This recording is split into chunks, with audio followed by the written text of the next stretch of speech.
Shadow Slave Chapter 75 Broken Dreams. Sunny was roused from sleep by a sharp sense of unease, his shadow tugging at his awareness like an urgent whisper. Dazed and still half asleep, he sat up, blinking the blur from his eyes. What is it now? Looking down, he noticed the shadow repeatedly gesturing upward. It didn't have a face, but Sunny could tell. It was agitated. Something up above? He glanced skyward, seeing only the dense canopy of crimson leaves overhead. The sun was still high, its light bleeding through in hints of red and gold. He hadn't been out long, just a few hours at most. But the shadow insisted, still pointing, still tense. What's freaking you out this time? Sunny squinted and tried to reason with it. Up in the tree? Higher? The sky? Satisfied with his guess, the shadow crossed its arms in confirmation. So, something ominous loomed overhead. Maybe that eerie raven-like beast again? Sunny knew he had to find out, but there was a strange feeling gnawing at him, as though something important was slipping away. He frowned, trying to pinpoint the source of that nagging emptiness. Why do I feel like I'm forgetting something? His thoughts reached back, and then it hit him. He had dreamed, a vague, hazy dream, but still a dream. That alone was strange. People didn't dream in the dream realm. It was a known rule. Only Cassie ever did, or so it seemed. Even now, the remnants of the vision were fading fast. He could only recall broken fragments. An image of a woman, hands gripping his shoulders, her expression one of sheer panic. She was screaming something, but he hadn't heard it clearly. Wait, it wasn't just any woman.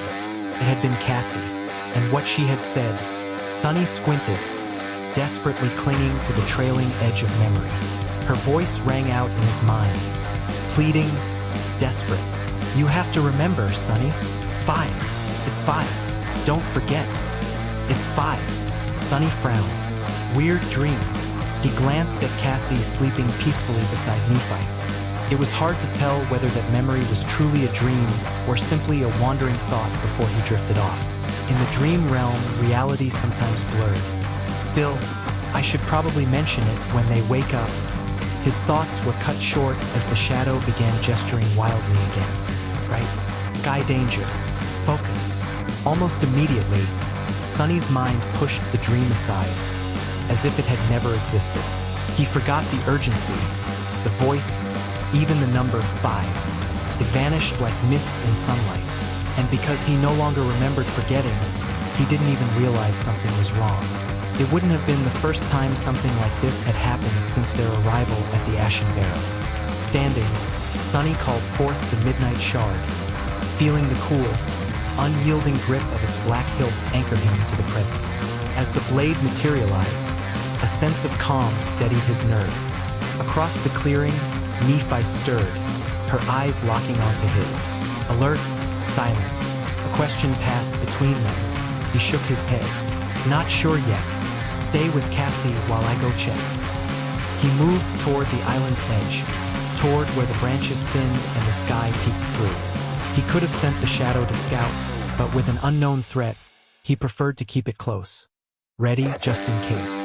At the eastern slope, still sheltered beneath the tree's shade, Sunny raised his eyes. High in the pale sky, a small black speck circled the island. His chest tightened. It looked just like the grotesque winged creature they had seen before, from this distance at least. Leaving his shadow behind to watch it, Sunny returned to the others. It's circling above. Can't tell if it's the same one or when it'll come down. Nephis furrowed her brow. Last time, it didn't show interest in living prey. Maybe it only eats the dead. Perhaps it came for the demon's corpse. Cassie chimed in softly. Maybe we're just too small to interest it? It didn't come for the scavengers we killed either, as if beasts are beneath it. Sunny shook his head, unconvinced. It did snatch a few scavengers after feasting on the demon's body. I wouldn't count on being ignored if it sees us. Nephis thought it over, then nodded in agreement. Then for now, we avoid the corpse and hide when it lands. She paused, glancing toward the canopy. But first, we need to be certain it's the same creature and watch its behavior. With nothing to counter that logic, Sunny led the way back to his lookout point. Together, they crouched near the tree's edge, eyes skyward. They watched, tense and alert. The flying shadow above never drew too close, as though hesitant to enter the tree's domain. That gave them hope, until two more of the same horrid beings appeared. 3 black dots now circled above, each as ghastly as the first. Each had a pale, corpse-like body, covered in oily raven feathers. Their grotesquely large chests were riddled with thick limbs ending in monstrous talons. From above, they looked like fallen angels turned predators. Sunny's mind reeled with dread. He remembered vividly how the creature had shattered the armored demon's carapace with its enormous beak. These things might be stronger than the demon had been, and now there were 3 of them. We better hide really well. Strangely, the creatures never approached the tree. They circled, curious but unwilling, as if something about the island made them hesitate. After a long silence, Cassie whispered, "Maybe they're not hungry?" Sunny snorted quietly. "Nightmare creatures not hungry? Hard to imagine." He muttered, "I don't know about them, but I'm starving." It was true.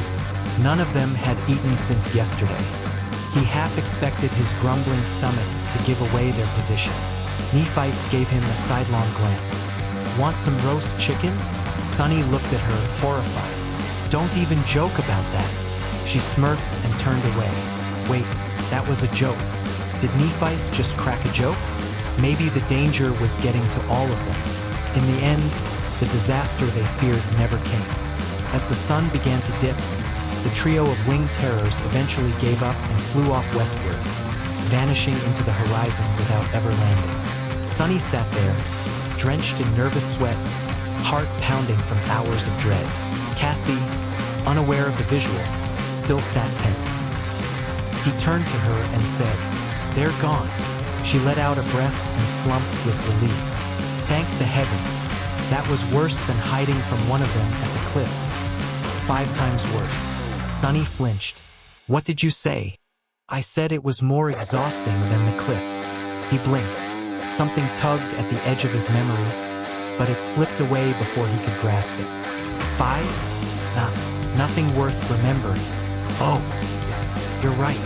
He turned to Nephice. "So, what now?" She looked west, thoughtful. "Let's check the island's western edge.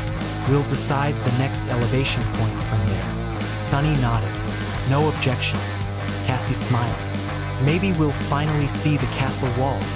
They crossed the island until they reached the western slope.